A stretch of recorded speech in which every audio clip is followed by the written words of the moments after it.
నమస్కారం అండి. అంతర్యామిలో ఈరోజు అంశం సంకల్ప బలం. మనకు అందించిన వారు శ్రీకంఠ స్ఫూర్తి గారు. వినిపిస్తున్నది మీ విజయభాస్కర్.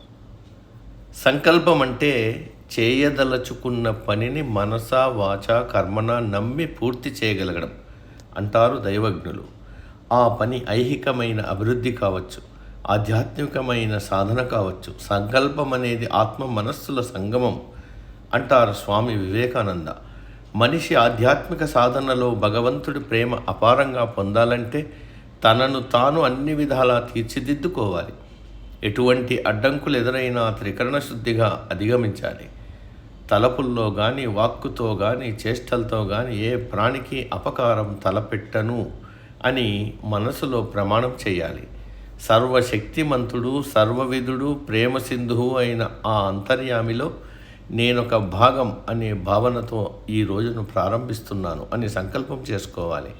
అలా ప్రతిరోజు చేయడం వల్ల ఆధ్యాత్మిక సాధనలో సాధకుడు మరో మెట్టు ఎక్కుతూ ఉంటాడు. ఆ భగవంతుడి దయకు పాత్రుడవుతూ ఉంటాడు. సంకల్పం వల్ల ఆలోచనలకు స్థిరత్వం సిద్ధిస్తుంది.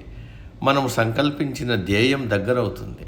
సాధారణంగా మనమందరం జీవితంలో ఏ సందర్భంలోనైనా విజయాన్నే కోరుకుంటాం. అయితే కొంతమంది మాత్రమే దాన్ని సాధిస్తారు. కొంతమంది విజయం దిశగా పరుగుపెట్టి మధ్యలోనే ఆగిపోతారు. జీవితంలో జయాపజయాలకు కారణాలు ఎన్ని ఉన్నా సంకల్ప శక్తి బలంగా లేకపోవడమే ఓటమికి ముఖ్య కారణమని చెప్పొచ్చు. దుర్యోధన, కర్ణాది మహావీరులు, దేశాల అధిపతులు ద్రౌపది స్వయంవరానికి విచ్చేశారు. అందరూ విలువిద్యలో ఆరితేరిన వారే, కానీ ఎవ్వరూ సాధించలేకపోయారు. అర్జునుడు ఒక్కడే మత్స్యయంత్రాన్ని ఛేదించి ద్రౌపదిని చేపట్టాడు. మిగతా వీరుల దృష్టి అంతా ద్రౌపది అందచందాల మీద, ద్రుపదరాజు సామ్రాజ్య వైభోగాల మీద ఉంటే అర్జునుడి దృష్టి మాత్రం ఒక్క మత్స్యయంత్రాన్ని ఛేదించడంపైనే కేంద్రీకరించి ఉంది. కాబట్టే విజయం వరించింది. అలాగే మనిషి నైతికంగా బతకాలి, రుజుమార్గంలో నడవాలి అనుకున్నప్పుడు సంకల్ప బలం స్థిరంగా ఉండాలి. సంకల్పం బలంగా లేకపోతే గమనం పక్కదారి పడుతుంది. ఆలోచనలు స్థిమితంగా ఉండవు. వ్యక్తిత్వం బీటలు వారుతుంది. చూసిన వాళ్ళు నవ్వుకుంటారు. మద్యం తాగడం మంచిది కాదని మనిషికి తెలుసు. అది జీవితాన్ని అతలాకుతలం చేస్తుందని, ఆరోగ్యాన్ని నాశనం చేస్తుందని కూడా తెలుసు. అయినా మనిషి సరదాగా ప్రారంభించి క్రమంగా దానికి బానిసైపోతాడు. మాంతానని ఎన్ని ప్రమాణాలు చేసినా నిలబెట్టుకోలేదు. సంకల్ప బలానికి గొప్ప ఉదాహరణ గాంధీజీ. అడుగడుగున అవాంతరాలు ఎదురైన మొక్కవోని దీక్షతో దేశానికి స్వాతంత్రం తెచ్చిపెట్టిన మహనీయుడు.